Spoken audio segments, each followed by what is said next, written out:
Mas afinal, Ana, o que que é saber quem eu sou na fila do pão? Como é que eu faço isso? O que que é esse autoconhecimento, né? Como é que eu faço para entrar para dentro? Você quer saber? Senta aí, pega seu café.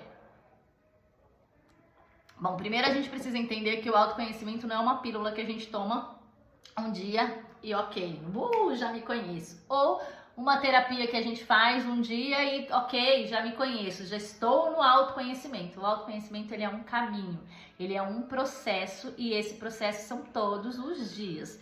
Então quanto mais eu vou me buscando a conhecer, mais eu vejo que tem coisas. É realmente uma cebola que são várias camadas. Ledo engano a gente achar que a gente, quando nasce, é uma folha em branco, né? Que a gente não traz nada das nossas famílias, né? Não, que é só o nosso DNA, é só a cor do cabelo, o tipo de cabelo, a cor da pele, os olhos. Não, a gente carrega muito mais que isso, né? Estudando as constelações através de Bert Helling, vendo também, estudando Jung e outras pessoas, a Bíblia também, a gente consegue entender que a gente herda muito mais. Se a gente pegar a nossa árvore genealógica, né? A gente tá aqui, no final, né? Antes de nós, vieram muitas pessoas, né? Muitas coisas aconteceram, né? E tudo isso fica num campo morfogenético, ele fica dentro da gente, né? A gente pega essas emoções, essas sensações, por isso que muitas vezes a gente está repetindo padrões de comportamentos inconscientes sem nem saber. Muitas vezes, eu não sei se aconteceu com você, de alguém falar, nossa, mas você é igualzinho o seu avô, ou o seu pai, o seu jeito, né? O que você tá fazendo é igualzinho, porque a gente herda tudo isso, né? E inconscientemente a gente vai repetindo esses padrões.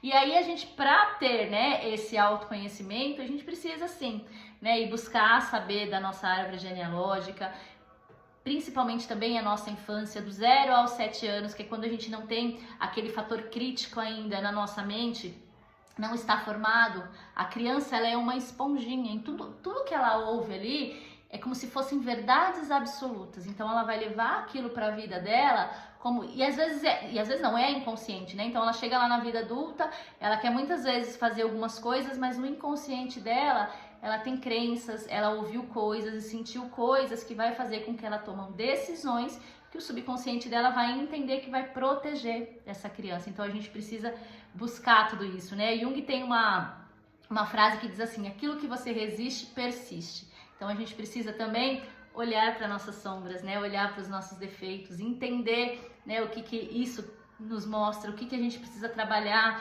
através disso. Então a gente não pode resistir, né, à sombra, resistir os nossos erros, resistir, né, às coisas que, não, eu não quero isso, não quero nem olhar. Não, eu preciso olhar, eu preciso acolher, eu preciso entender para transmutar. Então a gente precisa deixar o ego de lado e saber que a gente realmente precisa, né, de buscar sempre estar melhorando e buscar sempre, né, algo a mais.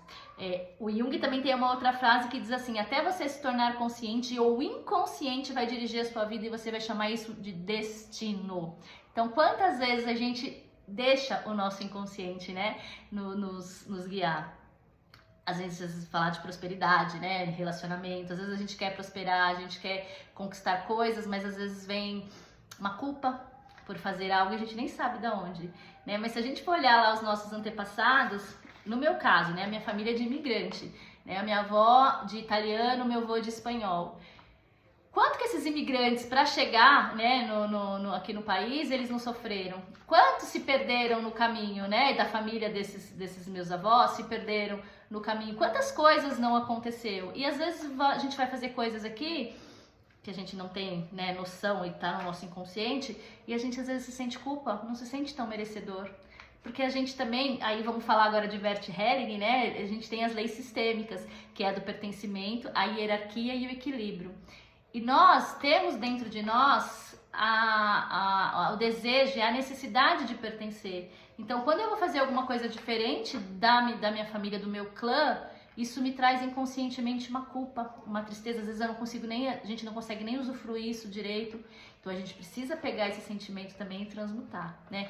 Precisa honrar o nosso pai e a nossa mãe, muitas vezes sem nem conhecê-los, né? Muitas vezes os nossos bisavós, eu, por exemplo, não tive contato com a parte do meu pai, então eu não conheci meus bisavós, mas eu preciso colocar eles dentro do meu coração, né? Eu preciso dar lugar deles, porque existe, né, na lei sistêmica, a lei do pertencimento, todos precisam pertencer, a gente precisa olhar para todos, né? E tem a hierarquia e equilíbrio, que são outras coisas que a gente, né, vai falando, e eu falo muito em terapia.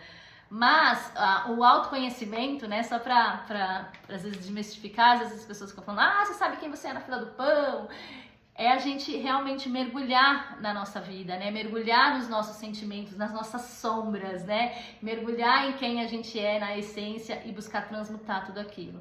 Entender sim que a gente é merecedor. Relacionamento, às vezes a gente teve uma família, a gente precisa sempre olhar como é que foi o relacionamento dos meus pais, como é que foi o relacionamento dos meus bisavós, né? Como é que a união, o amor, né?